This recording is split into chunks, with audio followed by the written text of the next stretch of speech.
Hi all, Violet here, second generation homeschooling mom of 3. I have a 9-year-old, a 6-year-old, and a toddler.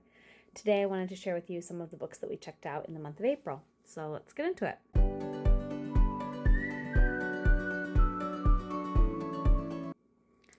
This first book is called Can You Hear It? It's one that I'm considering using during the summer. It's that time of year where I'm trying to figure out what we're doing over the summer.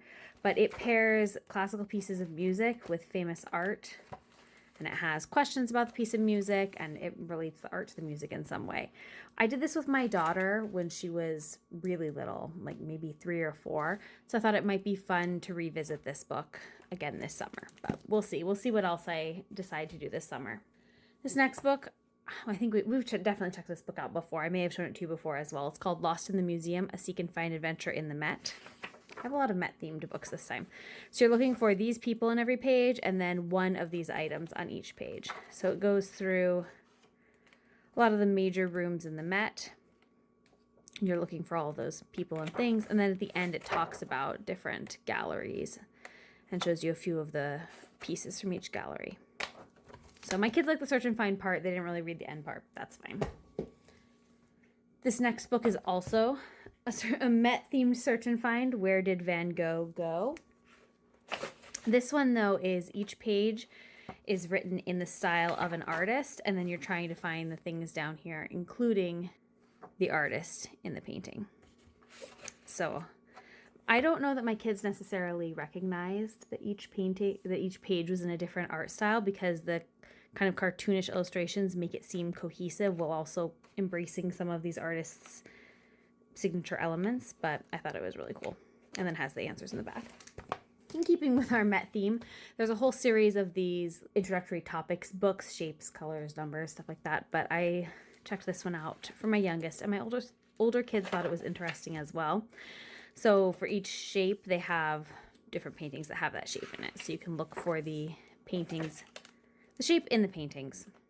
And it has a lot of different shapes too, a little bit beyond a basic shape book. So that was kind of fun. This next book is part of a series. We've checked out the anatomy one before. It's called Illuminati. This one's Illuminpedia, and it's an encyclopedia. And what's cool about this book is it has this color thing. Let's see if I can get it to work through the camera. But basically, the blue isn't working. On each page, there are a bunch of different images, and depending upon which color you look through, you see different things. So some of the pages don't have that, and then some of the pages do have things that you can look through and find. So my kids always enjoy looking through these kind of books. The different colors overlaid on top of each other is kind of a fun interactive element. I do think I like the setup of the Illuminati a little bit better than this encyclopedia style one. This one was just a little bit overwhelming. I don't know that my kids really read any of the stuff in it. This next book is called The Cookie Vote, and it's a group of school kids who decide to campaign for what they think their state cookie should be. And so it goes through the whole election process and different things that might happen. A kid who votes for a cookie that is different than the one that he said he was going to vote for, things like that. And then at the end, they have a little bit of information about states that do have state cookies. So this one was fun.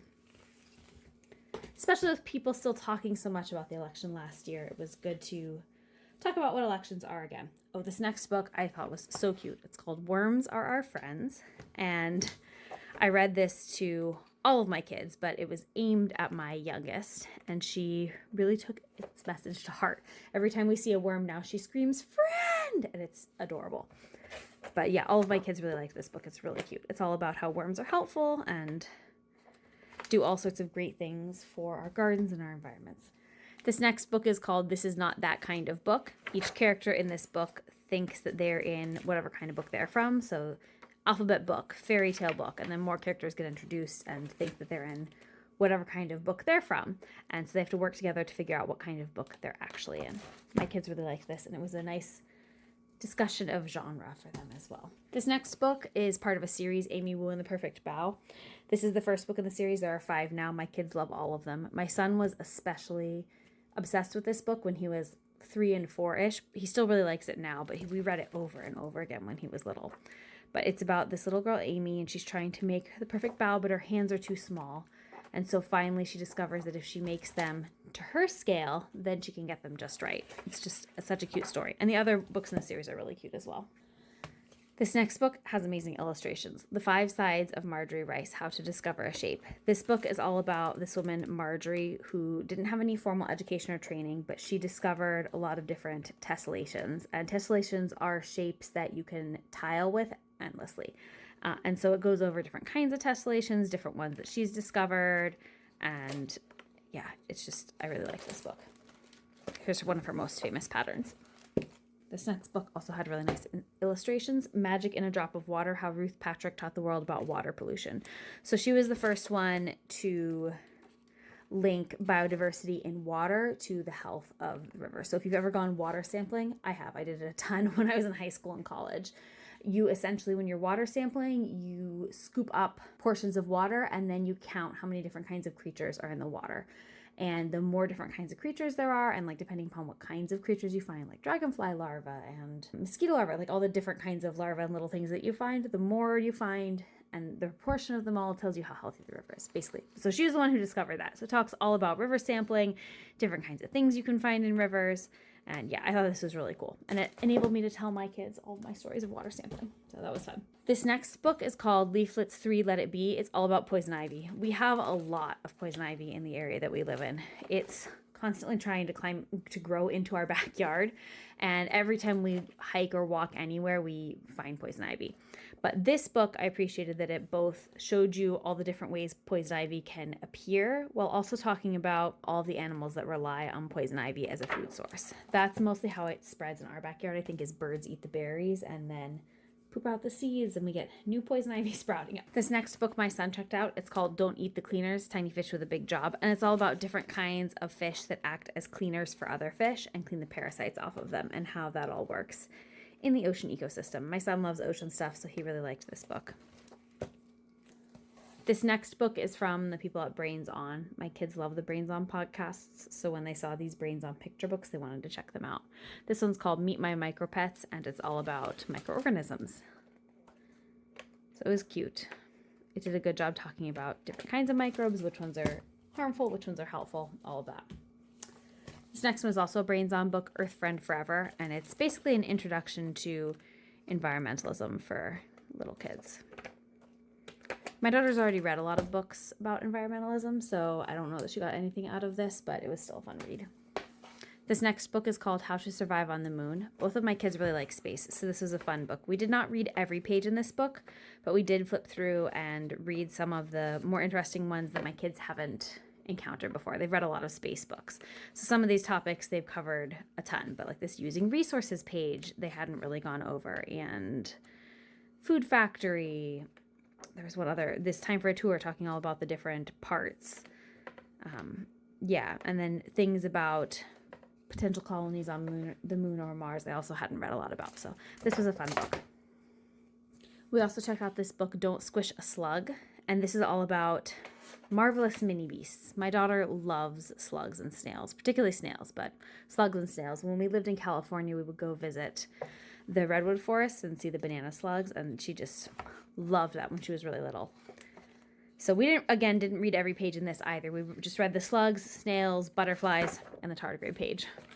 But most of the rest of it, we just kind of looked at the pictures and skipped over. These nonfiction books, I'm always really happy when my kids check them out, but we hardly ever read the whole thing cover to cover. It's more just we pick the pages that they're interested in. This next book, my son has been interested recently in mountains, what the tallest mountain is, what the hardest mountain to climb is, that kind of stuff. So we picked up this book that has a few mountains from around the world. And so we read a few of them and looked at this knots page. Was cool. Looked at some of the climbing specific information in here as well. That one was fun. My toddler is now at the age where she can pick things for herself, and she's really into animals. So she chose this 101 Dogs book, and we did not read all of it, but we did read some of them to her, and she paid attention. She enjoyed them. They're pretty fun little snippets about each kind of dog. So this is really cute. I think she would have liked it even better if it had real pictures of animals. All of my kids are really big into real pictures. So illustrations can be beautiful sometimes, but in general, they prefer real pictures. She also chose, I showed her the animal section of the library, and she chose this book, an anthology of intriguing animals. This is part of a DK series. They have all these anthologies of different things that have this beautiful shiny cover, and they have the shiny page edges, and they're all set up almost like nighttime storybooks for kids who prefer nonfiction. So we actually did not read a ton of these, and I think it's because this book looks appealing to my toddler, but it's so big and heavy that she can't navigate it easily herself, and so it's hard for her to find what she wants to be read in this book. And for my older kids, I've checked out these books from this series before, and anytime that they were interested in a topic like this, the entries in here were too simple for where they were at. So this whole book series is beautiful. I really like it, but it doesn't really have a place in our house. We haven't found a good age or stage to use them at.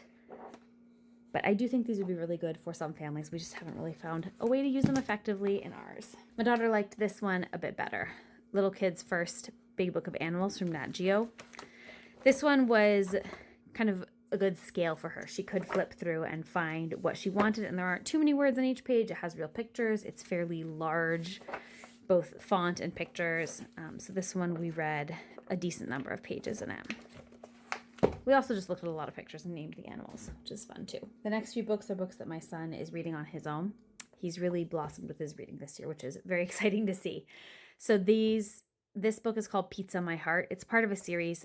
There are 4 now. I don't remember what the last one is called. We returned a lot of the rest of them already. But Donut Feed the Squirrels, Apple of My Pie, Pizza My Heart, and then whatever the 4th one is, it also has a food name. Each book is about these 2 friends, Norma and Belly, and their quest to obtain whatever food item they're fixated on currently. These are nice because they're simple. There aren't too many words on each page, but they have interesting stories as well. And they do have passages too. Oh, I flipped past it, where you're interpreting the pictures as part of the story instead of reading the words, which I think is also a helpful skill to have. My son's tearing through the Bad Guys series right now. This is book 15. He's read up through book 17, and we have the rest of the books in the series up through book 20 on hold at the library. These are, again, graphic novel style, not too many words on each page, more than those food books though. And yeah, he's been really, really enjoying them. He thinks they're funny. We're going to watch the movie soon, which I remember when my daughter read these books and then watched the movie, she said the movie had nothing to do with the books, really. The characters were kind of the same, but also some of them were different. But yeah, he wanted to read all the books before we watched the movie, so that'll be exciting. He's also reading Haggus and Tank Unleashed, which is these 2 dogs. This is one of the Scholastic Branches books. So it's these 2 dogs who have adventures together. Colorful, bright, not too many words in one place, graphic novel style. Those are fun as well. They remind my son a little bit of this podcast he likes to listen to called Snoop and Sniffy. That's 2 dogs who are detectives. Haggus and Tank aren't detectives, but it's still kind of a similar dynamic. One more serious dog, one kind of silly dog. The next series he's reading is Doggo and Pupper, and these are 2 dogs who become friends. The older dog is set in his ways, and then this puppy gets introduced into his life, and they have some misunderstandings and are a little bit at odds, but then they figure it out. So these are really cute too. The next few books are my daughter's books. She finished up the Harry Potter series and has been looking for something else to move into. So she listened to How to Train Your Dragon a while ago. The audiobook is narrated by David Tennant, and it's really well done. So she listened to all of them on audiobook before, but she wanted to reread them in physical copy because they have a lot of illustrations, and she missed all of those in the audiobook. So I don't know that this is the last book, so she flew through them. I don't know that she's necessarily reading everything so much as skimming, rereading her favorite parts, and then looking at the pictures. But she's been tearing through those. She also checked out this book from Brains On called It's Alive. It's all about biology, basically, living things. So it's separated into animals, plants, humans, and the microverse. And it just has fun inserts, comics, little boxes from the people on the Brains On podcast, little comics. So she's been enjoying that as well. My daughter also checked out this Myths of China book. There's a whole series of these books. They're from DK. So there's Norse myths, Egyptian myths, goddesses and heroines, and there's also Greek myths. Greek myths, Egyptian myths, and goddesses and heroines were all written by the same person, and we really like all of those books. Norse myths was written by somebody else, and we like that one less. We didn't dislike it, we didn't buy that one. We own Egyptian myths and goddesses and heroines, and we had a different Greek myths collection, so we didn't buy that one either. And then this Mists of China is written by somebody else as well, written by a Chinese person. But we really liked this one. So this they all have the same illustrator, so that continuity kind of carries through all of them. And they're all written at a similar age level, but at least the Norse myths, the kind of way it was written felt a little bit choppier than the other ones. But this one was good. We liked this one. My daughter has heard a lot of these myths already because she goes to Mandarin Chinese school, and that's part of their cultural element, is they talk about different myths and things like that. But that was a really cool book to find at the library, and we probably will buy this one at some point. I saw later this year they're releasing Celtic myths as well, so I'm excited to see that one too. We really like that myths series. And then the last book I have to show you is Your Money and the World, another book that I am previewing for this summer. I like to do financial literacy in the summer just because it doesn't fit in during the normal school year, but it is an important topic to address. So last year I did the FDIC's curriculum for K-2 with my kids, and I'll probably do the next one, the 3 to 5, with my kids this year. And I may check out this book again and pull in some pages from this as well, because it looks like an engaging layout. The first section is a graphic novel, kind of comic thing, and its emphasis is on how to spend, save, donate, and invest sustainably, which I think is really important. So yeah, that looks really good too.